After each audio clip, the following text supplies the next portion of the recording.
नमस्कार। प्राइम समाचारमा स्वागत छ। म एलिना केसी। म संगीता कटुवाल। सुरु गरौं अहिलेसम्मका प्रमुख समाचारबाट।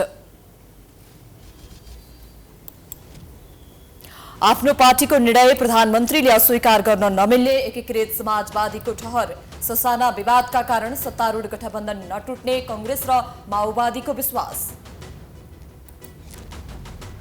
स्थानीय वासीको अवरोधका बीच प्रहरीको सुरक्षामा बन्चरी डाँडामा काठमाडौँको फोहोर फाल्न सुरु। सहमतिबारे स्थानीयवासी अनभिज्ञ। दीर्घकालीन समाधान खोज्नुपर्नेमा जोड। बर्दियाको मधुवनमा प्रहरीको गोली लागि युवतीको मृत्यु भएको विरोधमा आज पनि प्रदर्शन। गोली चलाउने आदेश नदिएको गृह मन्त्री खाडको जवाफ। छानबिनका लागि समिति गठन। चौतर्फी विरोधपछि इम्पोस्ट नम्बर अनिवार्य गर्ने निर्णयपछि हट्यो विभाग। नामसारी र नवीकरण भएका सवारी साधनलाई मात्रै अनिवार्य। सांसदहरूले पनि गरे खबरदारी। बजेट यता शेयर बजार लगातार ओह्रालो। आज 45.59 अङ्कले घट्यो। एक सातामा 200 अङ्कको गिरावट। बजार निरन्तर घट्दा कारोबार पनि सुस्त। आफ्नै पार्टीको संसदीय दलमा अविश्वासको प्रस्तावको सामना गरेका बेलायतका प्रधानमन्त्री बोरिस जोन्सनको पद जोगियो। 211 टोली सांसदले दिए विश्वासको मत। र महिला टी20 विश्वकप एसिया छनौटमा नेपाल पराजित। थाइल्याण्डसँग हारेसँगै नेपालको विश्वकप सपना सकियो। मलेसिया विरुद्ध खेल औपचारिकता मात्रै।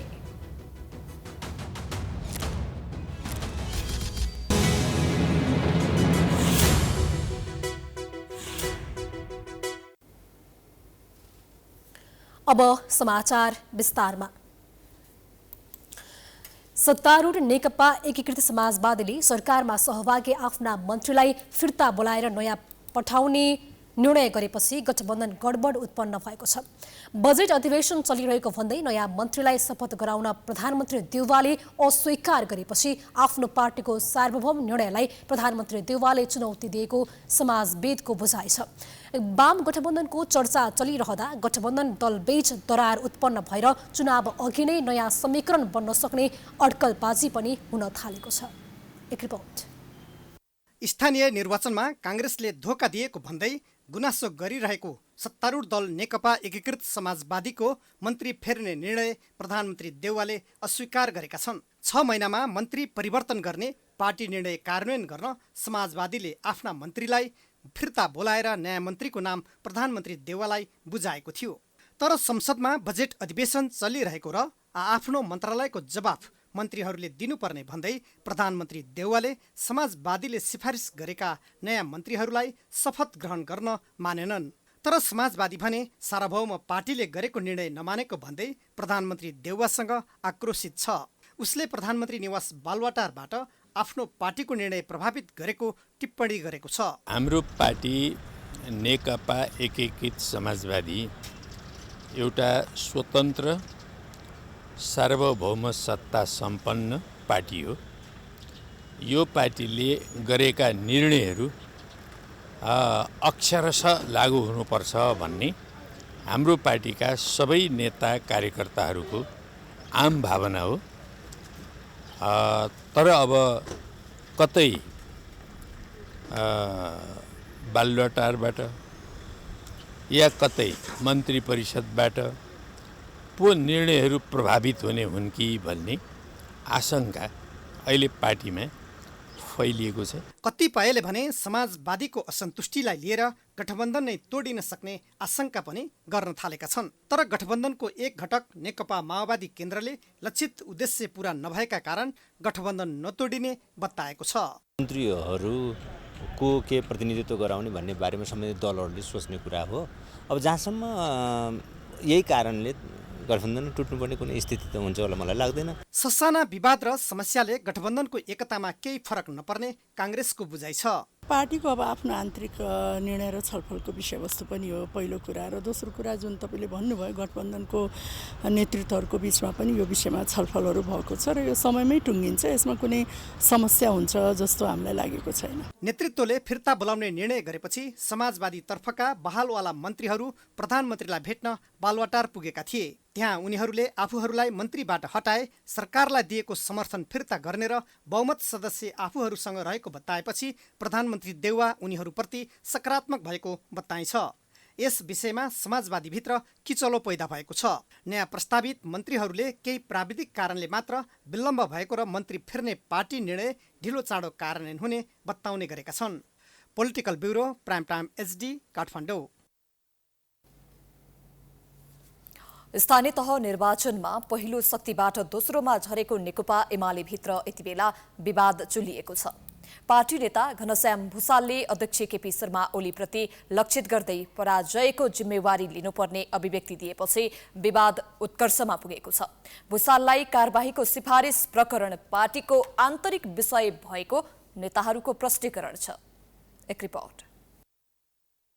एक टेलिभिजन अन्तर्वार्ताका क्रममा नेता घनश्याम भुसालले स्थानीय निर्वाचनमा पराजित हुनुमा एमाले अध्यक्ष ओली जिम्मेवार रहेको अभिव्यक्ति दिएका थिए। साथै उनले पराजयको जिम्मा अध्यक्ष ओलीले लिनुपर्ने बताएका थिए। भुसालले पार्टीभित्र अध्यक्ष ओलीको विकल्प खोज्नुपर्ने बेला आएको भन्दै आलोचना गरेपछि एमाले नेतृत्व उनीसँग चिडिएको हो। यसकै परिणाम स्वरूप नेता भुसालले अनुशासनहीन काम गरेको आरोप लगाउँदै अनुशासन आयोगले कारबाहीका लागि पार्टी नेतृत्वलाई सिफारिस गरेको छ। एमाले भित्र निर्वाचनमा पराजय भएको कारणबारे सामान्य छलफल बाहेक खासै समीक्षा नभएको नेताहरूले बताउँछन्। स्थानीय निर्वाचनमा पार्टीभित्रको अन्तर्घात र गठबन्धन दलका सत्ता र शक्तिको दुरुपयोगका कारण पार्टीले सोचे जति स्थान नजितेको एमालेको निष्कर्ष छ। तर नेतृत्वको गलत प्रवृत्तिका कारण पार्टीले पराजय भोगेको नेता भुसालको भनाइ छ। भुसालको कारबाही विषय पार्टीको आन्तरिक मामिला भएको वरिष्ठ उपाध्यक्ष ईश्वर पोखरेलको भनाइ छ। कारबाही त्यस्तो कुरो होइन, कुनै पनि चिज कमिटीमा छलफल हुन्छ। यदि कुनै विषय हो भने कमिटीमा आउँछ, छलफल हुन्छ, कमिटीले निर्णय गर्छ।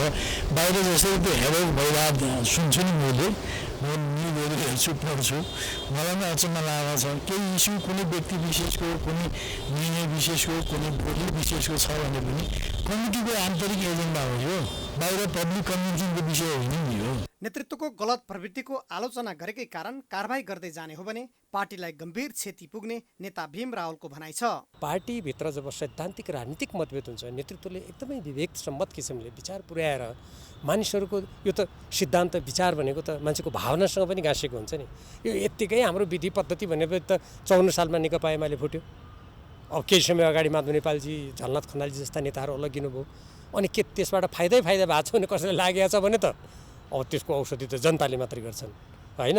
होइन भने यस्ता कुराहरू कुनै आवेगबाट गर्ने कुरा होइन। नेकपा एमाले भित्र नेतृत्वको गलत प्रवृत्तिका कारण पार्टी ओह्रालो यात्रामा रहेको भन्दै नेताहरू भुसाल, रामवीर मानन्धर, भीम रावल लगायतले कडा विरोध गर्दै आएका छन्। कतिपयले आफ्नो विरोधी आवाज दबाउन पार्टी नेतृत्व ऐसिडो ढङ्गले कारबाही गर्ने तहमा पुगेको भन्दै आलोचना पनि गरेका छन्। Political bureau, prime time HD, Kathmandu. Sisdol र बन्चरी डाँडाका स्थानीयको अवरोधका बीच कडा सुरक्षा घेरामा बन्चरी डाँडामा काठमाडौँ महानगरपालिकाको फोहोर व्यवस्थापन गर्न सुरु भएको छ। फोहोरका गाडी बन्चरी डाँडा पुग्दा स्थानीय र प्रहरी बीच झडप समेत भएको थियो। बल प्रयोग भएपछि काठमाडौँको फोहोर ल्याएको तर आफ्ना वर्षौंदेखिका माग भने सम्बोधन नगरेको भन्दै स्थानीयले आक्रोश पोखेका छन्। एक रिपोर्ट। बन्चरे डाँडामा फोहोरको वैज्ञानिक व्यवस्थापन गर्ने भनेर जसरी दाबी गरिएको थियो त्यसरी वैज्ञानिक व्यवस्थापन भने छैन। अत्यन्तै अव्यावहारिक, अवैज्ञानिक ढङ्गले यहाँ सबै फोहोरलाई एक ढङ्गले यहाँ व्यवस्थापन गरिँदैछ। तसकिन बाटोमा पुलिसहरूको बाक्लो घेरा राखेर यहाँका स्थानीयहरू कतिपयलाई पक्राउ गरेर कतिपयलाई घर घरबाट लखेटेर समातेर कुटेर प्रहरी प्रशासनले, काठमाडौँ महानगरपालिकाले, शहरी विकास मन्त्रालयले काठमाडौँ महानगरपालिकाको फोहोर सिस्टोल र बन्चरे डाँडामा, विशेष गरेर आज बन्चरे डाँडामा व्यवस्थापन गरेको छ।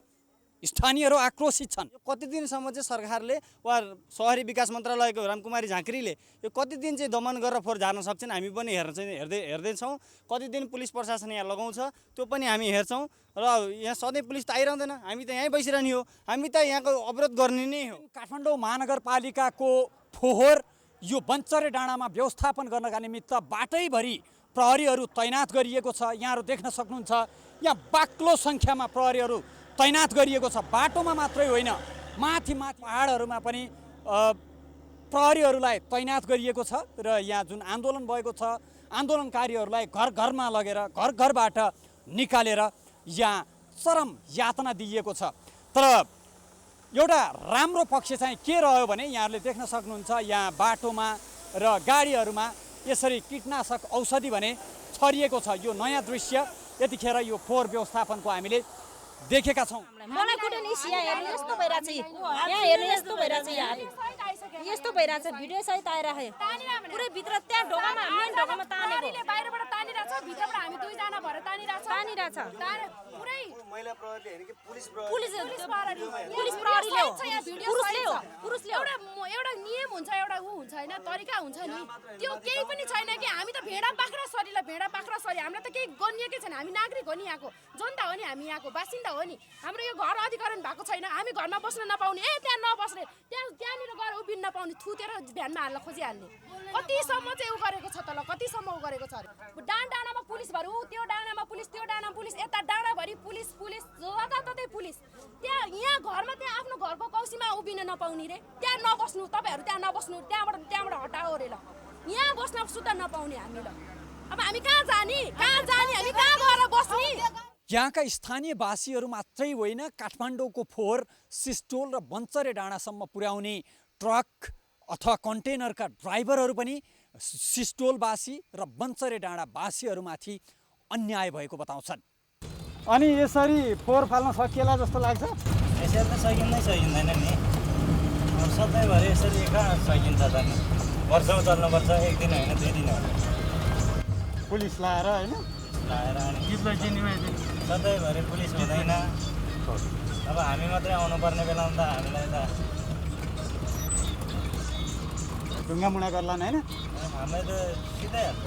यहाँ चाहिँ सुधार गर्ने अब आर्थिक रूपमा भन्नु भने प्रशस्त छ यहाँ फोहोर मैलामा, यसलाई चाहिँ व्यवस्थितै गर्ने हो भने बाटो सबै भन्ने चाहिँ अब हामीलाई बाटोमा धुलो नहोस्, यहाँको बासिन्दालाई पनि सबैभन्दा धेरै चाहिँ धुलो साह्रोले आक्रान्त छ कि यहाँको जनता। संविधानको मौलिक हकमै स्वच्छ वातावरणको हक प्रत्याभूत गरिएको छ। स्वच्छ वातावरणमा बाँच्न पाउने अधिकार काठमाडौँवासीको पनि छ र सिस्टोल र बन्चरे डाँडावासीको पनि छ। दर्शकबिन यो पहाडको बिचमा स्वच्छ सफा हराभरा ठाउँमा रहेको सिस्टोल र बन्चरे डाँडाका यी बस्तीहरूमा कतै यिनीहरूको मौलिक हक काठमाडौँ महानगरपालिका लगायतका विभिन्न स्थानबाट आउने फोहोरका कन्टेनरका चक्काहरूभित्र दबिएर मर्नु हुँदैन यहाँका स्थानीयहरूको मौलिक हक। र यहाँका स्थानीयहरूको जुन हक छ, जुन अधिकार छ, त्यसको खुद्रा मुद्रामा हिसाब गरेर हुँदैन, यसको एकमुष्ट होलसेलमै एकमुष्ट समाधान निस्किन आवश्यक देखिन्छ।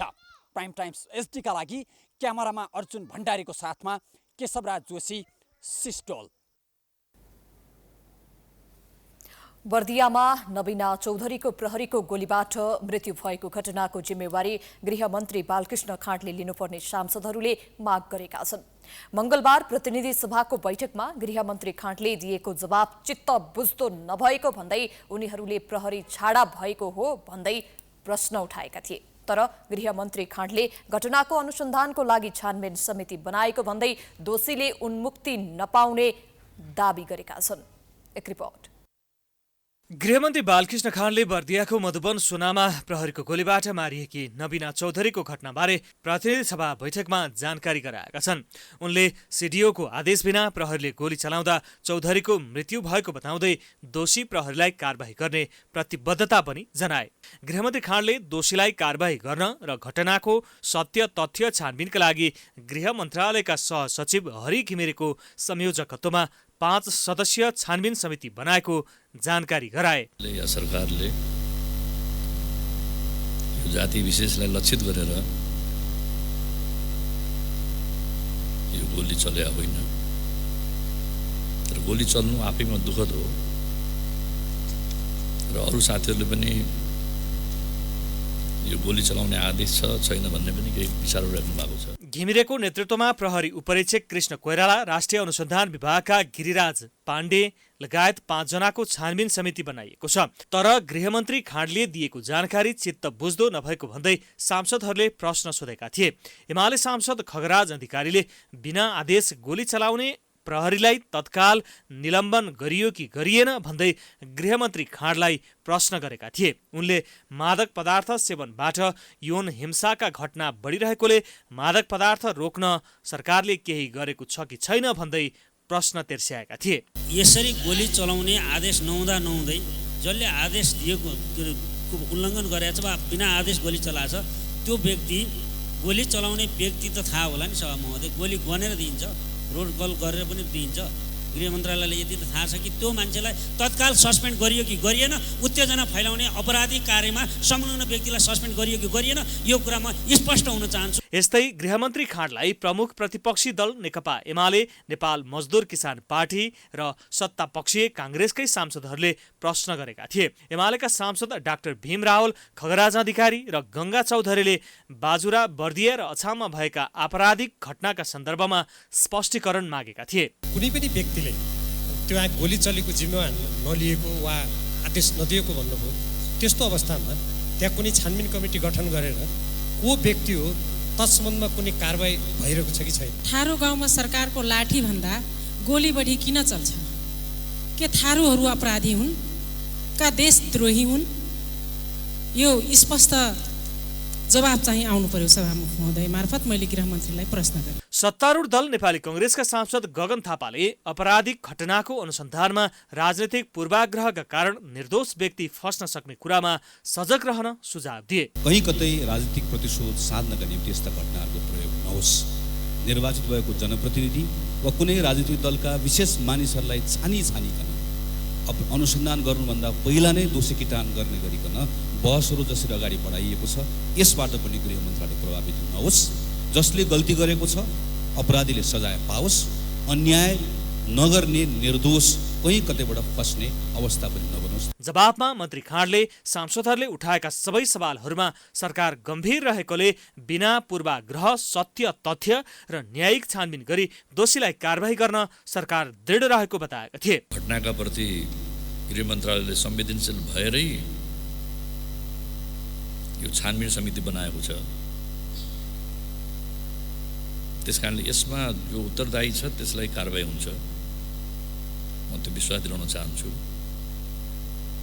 त्यसकारणले छानबिन समिति गराउने त्यहाँको स्थानीय नागरिक र यो समुदायको पनि माग हो। त्यहाँको संसदमा विभिन्न दलका सांसदहरूले बाँकेमा भएको सामूहिक बलात्कार र बर्दियामा प्रहरीको गोली लागेर मारिएकी नवीना थारूको विषयमा सरकारको धारणा माग गरेपछि गृहमन्त्री खाँडले जवाफ दिएका हुन्। बाँकेमा 16 वर्षीय किशोरीलाई सामूहिक बलात्कार गरेको आरोपमा पक्राउ परेका 7 जना युवाहरूलाई थप अनुसन्धानका लागि प्रहरीले 5 दिनको म्याद थप गरेको छ। सामूहिक बलात्कारमा संलग्न रहेको आरोपमा बैजनाथ गाउँपालिकाका 7 जनालाई पक्राउ गरी प्रहरीले थप अनुसन्धान थालेको जनाएको छ। फेसबुकबाट चिनजान भएका 17 वर्षका हेमराज थारूले आफ्नो जन्मदिन मनाउन भन्दै भेट्न बोलाएकी किशोरीलाई हेमराज लगायत 7 जनाले शनिबार राति सामूहिक बलात्कार गरेको बाँके प्रहरीले जनाएको छ। किशोरीलाई मदिरा खुवाई सुरुमा बाँके 9 वर्दियाको सिमाना मानखोलाको जंगल र त्यसपछि बैजनाथ स्थित एक टहरामा लगेर बलात्कार गरेको अनुसन्धानले देखाएको छ। मानखोलाको जंगलमा 5 जना र टहरामा लगेर 2 जनाले बलात्कार गरेको प्रहरीले बताएको छ। बलात्कारको आरोपमा प्रहरीले हेमराज थारू, निराजन थारू, विक्रान्त थारू, प्रवीण थारू, राजकुमार थारू, विश्वनाथ थारू र निर्देश थारूलाई विभिन्न ठाउँबाट पक्राउ गरेको जनाएको छ। सोधपुछ गर्दा उक्त बाइक चाहिँ भे 335/27 नम्बरको मोटरसाइकल विश्वनाथ थारूले चलाएको र बिचमा यो वर्ष स्वरूपी अब नामैदिन भनौँ त्यो पीडित चाहिँ अर्धबेहोस अवस्थामा अर्थात् अर्धनिद्रा र अर्धलट्ठिएको अवस्था जस्तो भयो कि सोही मोटरसाइकल पछाडि निर्देश थारू बसेको अवस्थामा फेला पारिन्। इलाका प्रहरी कार्यालय धनौलीबाट खटिएको प्रहरीले उनीहरूलाई फेला पारेको थियो।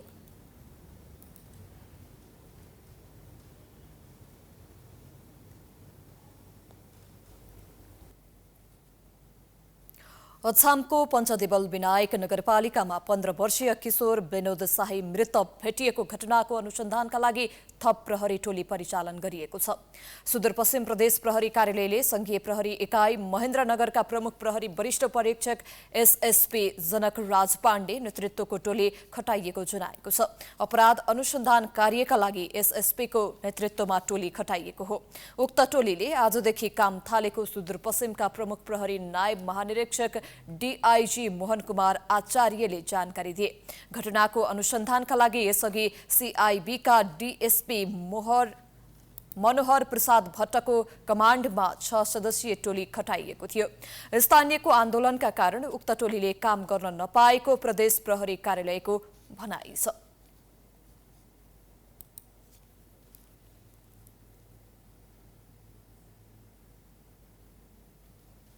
समाचारको सिलसिला जारी छ। हामी विश्रामपछि आउँछौं।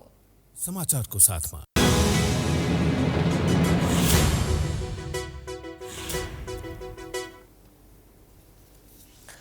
विश्रामपछि स्वागत छ। अब बाँकी समाचार।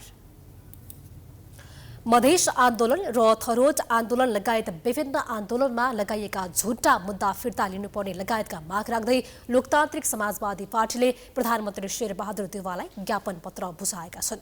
मंगलबार जसपा अध्यक्ष महन्त ठाकुर नेतृत्वको टोलीले मधेस तथा थरोट आन्दोलनकारीमाथि लागेका मुद्दा फिर्ता र रिहाई तथा सम्झौता कार्यान्वयन लगायतका 11 माग राख्दै प्रधानमन्त्री देउवालाई ज्ञापन पत्र बुझाएका हुन्। लोसपाले महोत्तरी र कैलालीमा रहेका मधेस चौधरी लगायतका बन्दीहरूलाई अविलम्ब रिहाई गर्न ध्यानाकर्षण गराएका छन्।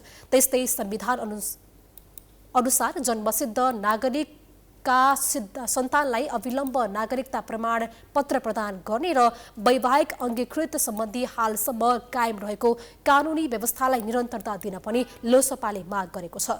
लोसपाले किसानलाई मलखातको व्यवस्था अविलम्ब गर्न पनि माग गरेको छ भने बाढी पहिरो नियन्त्रणका लागि तत्कालीन अल्पकालीन र दीर्घकालीन कार्यक्रम लागू गर्नुपर्ने र विस्थापितहरूको बसोबासको व्यवस्था मिलाउन पनि ध्यानाकर्षण गराइएको लोसपाका नेता उमाशंकर अर्गरियाले जानकारी दिए। यस्तै अब अहिले भूमिको जुन समस्याहरू भएछ भूमिहीनहरूको मधेसी थारू आदिवासी जनजाति शिल्पी समुदाय समेतलाई समेटेर अगाडि बढाउनको लागि हामीले प्रधानमन्त्रीलाई आज ज्ञापन पत्र बुझाएको छ। आकाशिएको महँगी र कालो बजारी अविलम्ब नियन्त्रण गर्नुपर्ने र पछि परेका समुदायलाई प्राथमिकतामा राखी भूमि वितरण सम्बन्धी कार्यक्रम लागू गर्नुपर्नेमा जोड दिएको छ।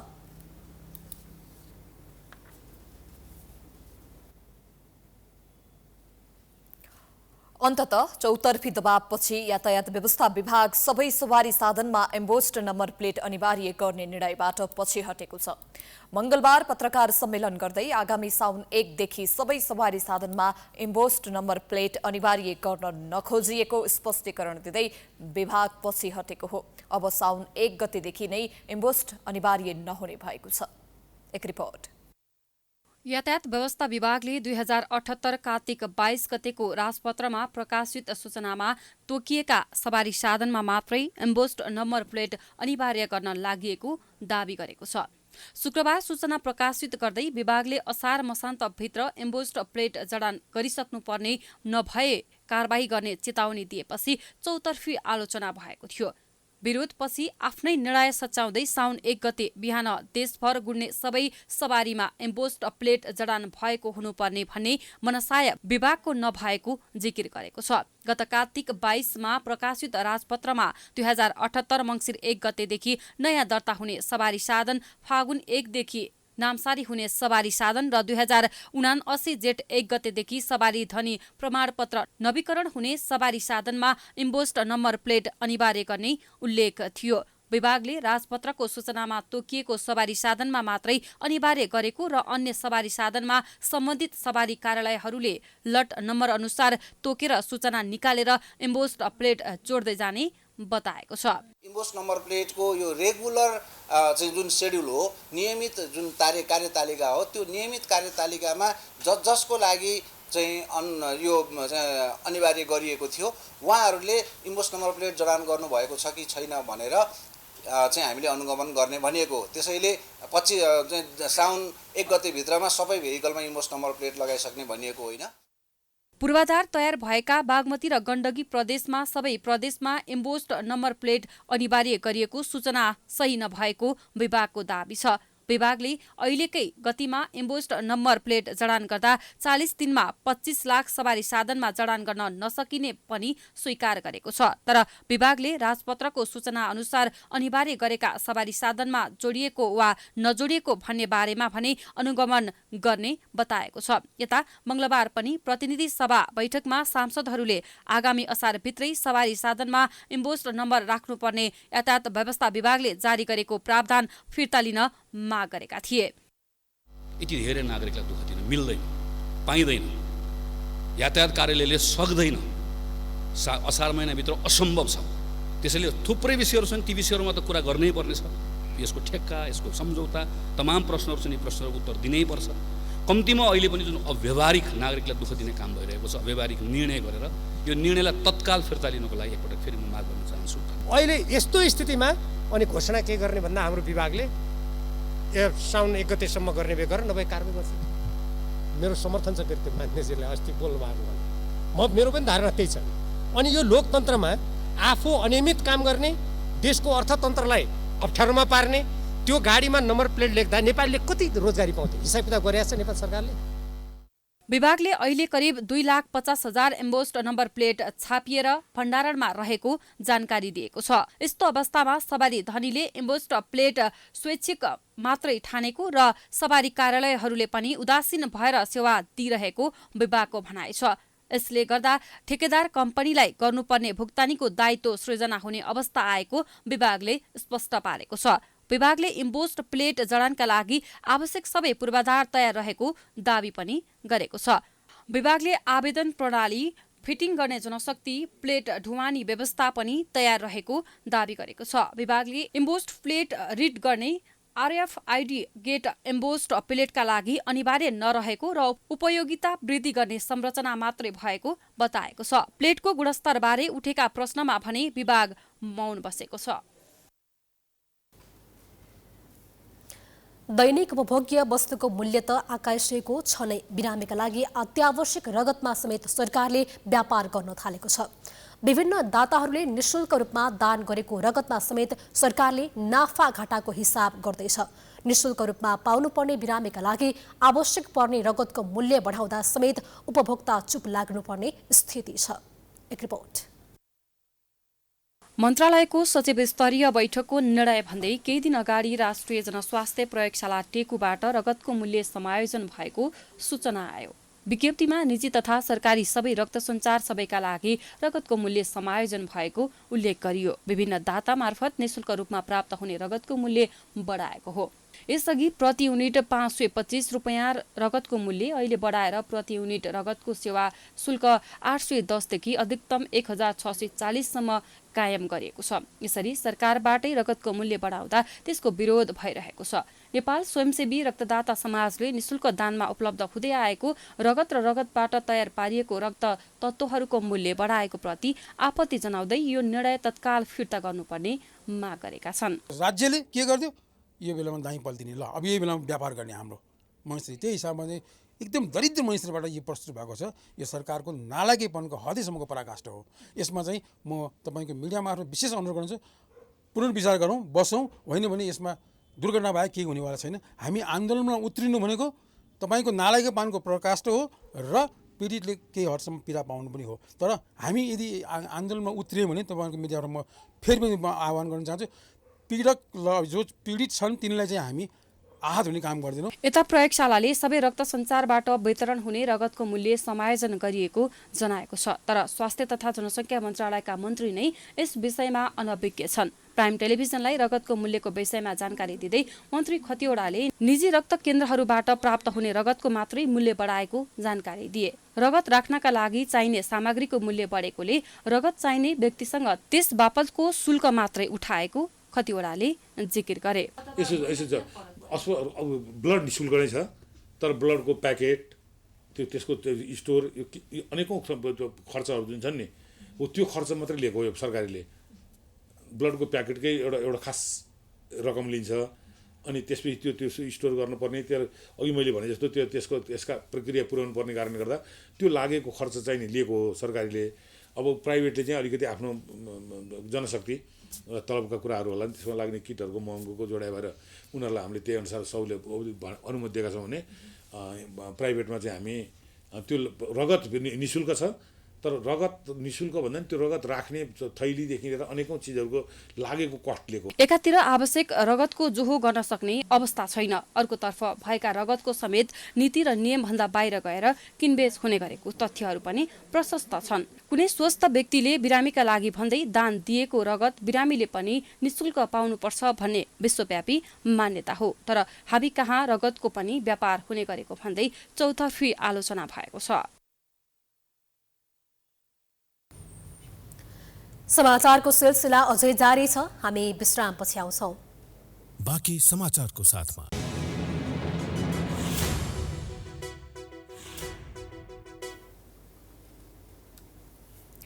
विश्रामपछि पुनः स्वागत छ। अब आर्थिक समाचार।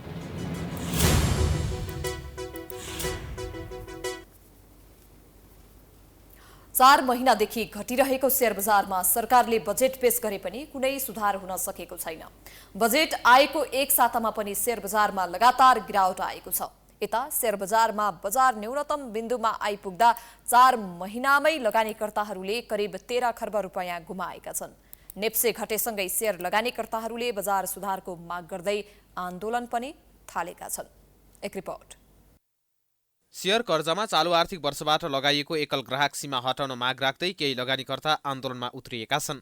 केहीले भने प्रधानमन्त्री शेरबहादुर देउवादेखि गभर्नर महाप्रसाद अधिकारीसँग भेटेर बजार सुधारको माग गरेका छन्। मंगलबार नेपाल पुँजी बजार लगानीकर्ता संघले गभर्नर अधिकारीलाई भेटेर शेयर कर्जामा लगाइएको एकल ग्राहक कर्जा सीमा हटाउन या त यसको समयावधि बढाइदिन ज्ञापन पत्र बुझाएको छ। लगानीकर्ताको अवस्थाको बारेमा जानकार रहेको र सुधार गर्न सक्नेसम्म गर्न आफू तयार रहेको गभर्नर अधिकारीले बताएको लगानीकर्ता संघकी अध्यक्ष राधा पोखरेलले बताइन्। जुन शेयर धितो राखेर हामीले लोन लिन्छौँ त्यसमा चाहिँ 4/12 को क्याप लगाइएको छ, त्यसलाई चाहिँ पूर्ण रूपमा खारेज गरी पाऊँ। यदि खारेज गर्न सकिँदैन भनेदेखि चाहिँ त्यसलाई 1 वर्षको मात्रै टाइम दिएको छ, नवीकरण गरेर 2 वर्ष 3 वर्ष परिपत्र जाहेर गरौँ भन्यौँ। र त्योसँगै सीसीडीको कुरा सिडीमा लगेर टुङ्ग्याइएको छ हैन। त्यसले गर्दाखेरि पनि बजारमा यो अवस्था आएको हो, त्यसलाई पनि हटाउनु पर्यो भन्ने कुरा भयो। र तेस्रो नम्बरमा चाहिँ जुन शेयर भारी औषध भन्ने छ त्यसलाई चाहिँ 100 थियो भने त्यसलाई 150 मा लगिएको छ, त्यसलाई पनि झारेर 100 मै ल्याउनुपर्छ भनिएको छ।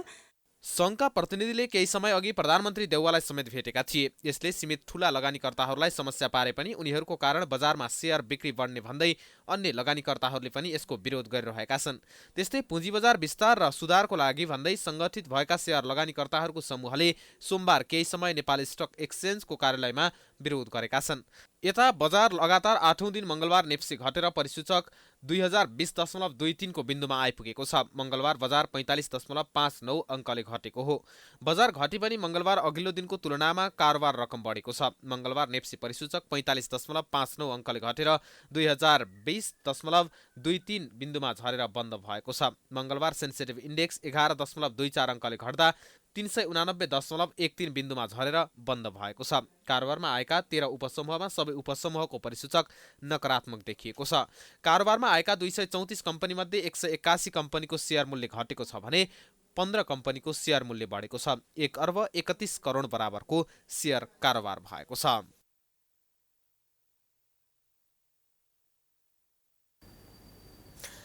विद्युत उत्पादन बढेसँगै नेपाल विद्युत प्राधिकरणले बढी भएको बिजुली भारतलाई बेच्न थालेको छ।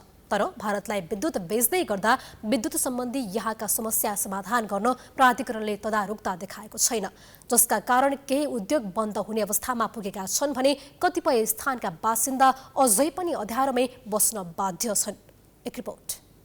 नेपाल विद्युत प्राधिकरणले गत सातादेखि भारतमा बिजुली निर्यात गर्न थालेको हो। प्राधिकरणका अनुसार सुरुमा त्रिशुली र देवीघाट जलविद्युत आयोजना अन्तर्गतको 37.7 मेगावाट विद्युत निर्यात सुरु गरिएको थियो। त्यसपछि गत शनिबार मध्यरातदेखि कालीगण्डकी जलविद्युत आयोजनाको थप 140 मेगावाट र सोमबारदेखि मर्स्याङ्दी एवं मध्य मर्स्याङ्दीको 67 मेगावाट विद्युत निर्यात गरिएको छ।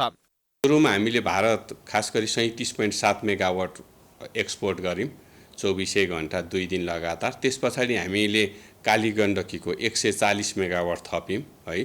त्यस पछाडि त्यो 177.7 मेगावाट गर्यौं र हिजोदेखि हामीले मर्स्याङ्दी पनि थप्यौं हैन। मर्स्याङ्दीको चाहिँ खास 67 मेगावाट त्यो पनि थपेर हामीले 244.7 मेगावाट चाहिँ भारतमा एक्सपोर्ट गरिरहेको छौं। नेपालले भारतमा ढल्केवर मुजफ्फरपुर अन्तर्देशीय प्रसारण लाइनबाट कुल 364 मेगावाटसम्म बिजुली बिक्रीको अनुमति पाएको छ। चाँडै नै त्यो कोटा अनुसारको बिजुली निर्यात गरिने प्राधिकरणको दाबी छ। तर उत्पादित बिजुली भारतलाई बेचिरहँदा यहाँको समस्या भने जिउकाती उछन्। उद्योगहरूले अझै पनि लोडसेडिङदेखि दैनिक 8-9 पटकसम्म विद्युत आपूर्ति अचानक बन्द हुने जस्ता समस्या बेहोर्नु परेको छ। जति लाइन दिउँ क्वालिटीको लाइन दिउँ र भनेअनुसार चाहिँ कटौती नगरेर लाइन दिउँ भन्ने कुराहरूमा हामी बारम्बार जोड दिइरहेको छौँ। तपाईँले हेरिराख्नु भयो अहिले हाम्रो धेरैसो वस्तुगत सङ्ख्या चाहिँ प्राधिकरणमा गएर तपाईँको विज्ञप्ति बुझाउने प्रक्रियाहरू सुरु भइसकेको अवस्था छ। अब आउने दिनमा यही कुराहरू रह्यो भने मलाई लाग्छ कि विद्युत आपूर्ति समस्या सहज नभएको खण्डमा निजी क्षेत्र र प्राधिकरणको बिचमा अलिकति गाह्रो हुन सक्ने सम्भावनाहरू पनि हामीले हेरिराखेका। त्यसले गर्दाखेरि समयमै सच्याएर प्राधिकरणले जानुपर्छ भन्ने हाम्रो मान्यता हो।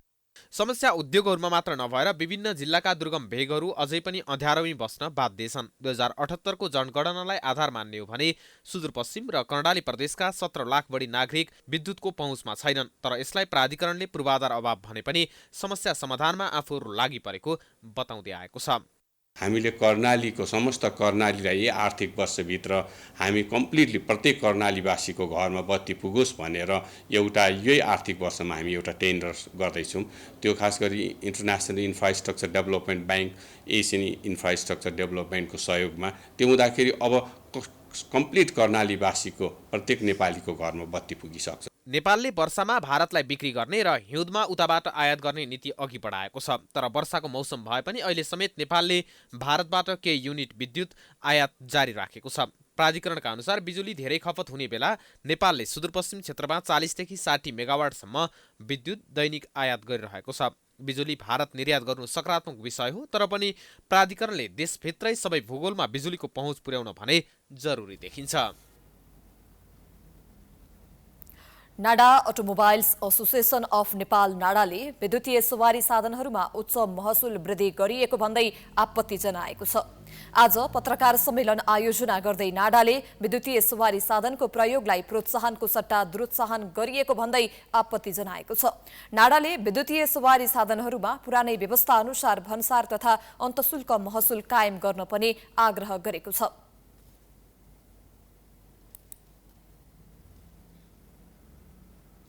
विद्युतीय सवारी साधनमा अत्यधिक मात्रामा चाहिँ कर वृद्धि गरिएको छ, जुन उहाँहरूको भनाइ र गराइमा चाहिँ धेरै फरक चाहिँ देखिन आएको छ, असमान देखिएको छ। त्यसै विषयलाई लिएर आज हामीले यो यहाँहरूलाई डाकेका छौँ। साथै यो टु व्हिलर भेहिकलमा पनि अत्यधिक कर वृद्धि गरिएको छ। कतिपय कम्पनी टु व्हिलर इम्पोर्टरहरू त अब सोरुम नै बन्द गरेर बस्नुपर्ने अवस्थामा समय पुगेको अवस्था छ। विद्युतीय सवारी साधनहरूमा उच्च महसुल वृद्धि गर्दा अटोमोबाइल्स व्यवसायीहरूले आफ्नो व्यवसाय नै बन्द गर्ने अवस्था आएको पनि नाडाले जनाएको छ।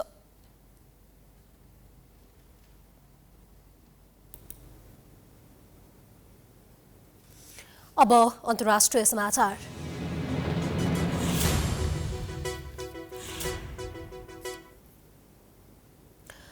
बेलायती प्रधानमन्त्री बोरिस जोन्सन संसदीय दलमा बहुमत हासिल गर्न सफल भएका छन्। आफू विरुद्ध भएको गम्भीर विद्रोहको बावजुद उनले टोरी सांसदहरूको बहुमतको समर्थन जितेका छन्। उनले कुल 59% भोट प्राप्त गरेका छन्। यसको अर्थ उनी अब 1 वर्षका लागि कन्जर्भेटिभ नेतृत्वको चुनौतीबाट मुक्त छन्। कुल 211 टोरी सांसदले प्रधानमन्त्रीको नेतृत्वप्रति विश्वासको मत दिए भने 148 जनाले उनको विपक्षमा मतदान गरेका थिए। जोन्सनले आफ्नो विश्वासको मतको जितलाई निर्णायक भनेर वर्णन गरेका छन्। आफ्नो जितपछि जोन्सनले नतिजा धेरै राम्रो र विश्वस्त भएको जनाउँदै सञ्चार माध्यममा जाने खराब कुरा अब पछि धकेलिने विश्वास व्यक्त गरेका छन्।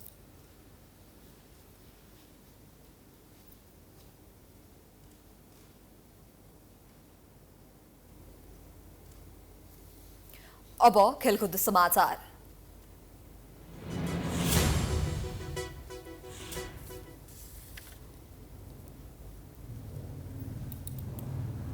आइसिसी अन्डर 19 महिला टी20 विश्वकप एसिया छनौटमा नेपाल थाइल्याण्डसँग पराजित भएको छ। मलेसियाको युकेएम ओभलमा मंगलबार भएको खेलमा नेपाल थाइल्याण्डसँग 49 रनले पराजित भएको हो। यो हारसँगै नेपालको विश्वकपमा छनौट हुने सम्भावना सकिएको छ। अब नेपालले अन्तिम खेलमा बिहीबार मलेसिया विरुद्ध खेल्नेछ।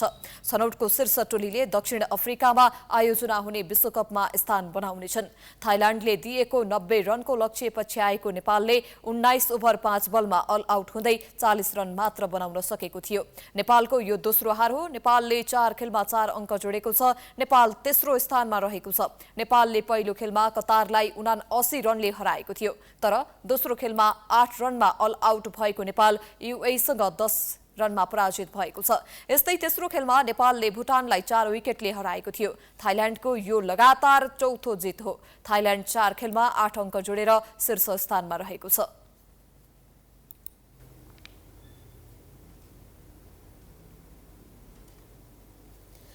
यो सँगै हामी समाचारको अन्त्यमा आइपुगेका छौं। जाँदा जाँदै प्रमुख समाचार पुनः एकपटक। आफ्नो पार्टीको निर्णय प्रधानमन्त्रीले अस्वीकार गर्न नमिल्ने नेकपा यसको ठहर। ससाना विवादका कारण सत्तारूढ गठबन्धन नटुट्ने कांग्रेस र माओवादीको विश्वास। स्थानीयवासीको अवरोधका बीच प्रहरीको सुरक्षामा बन्चरे डाँडामा काठमाडौँको फोहोर फाल्न सुरु। सहमतिबारे स्थानीयवासी अनभिज्ञ। दीर्घकालीन समाधान खोज्नुपर्नेमा जोड। बर्दियाको मधुवनमा प्रहरीको गोली लागि युवतीको मृत्यु भएको विरोधमा आज पनि प्रदर्शन। गोली चलाउने आदेश नदिएको गृहमन्त्री खानको जवाफ। छानबिनका लागि समिति गठन।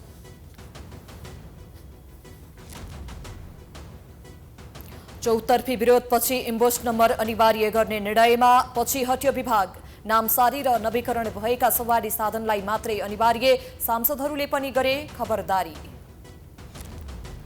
बजेट यता शेयर बजार लगातार ओह्रालो। आज 45.59 अंकले घट्यो। एक सातामा 200 अंकको गिरावट। बजार निरन्तर घट्दा कारोबार पनि सुस्त। आफ्नै पार्टीको संसदीय दलमा अविश्वासको प्रस्तावको सामना गरेका बेलायतका प्रधानमन्त्री बोरिस जोन्सनको पद जोगियो। 211 टोली सांसदले दिए विश्वासको मत। र महिला टी20 विश्वकप एसिया छनौटमा नेपाल पराजित। थाइल्याण्डसँग हारेसँगै नेपालको विश्वकप सपना सकियो। मलेसिया विरुद्ध खेल औपचारिकता मात्रै।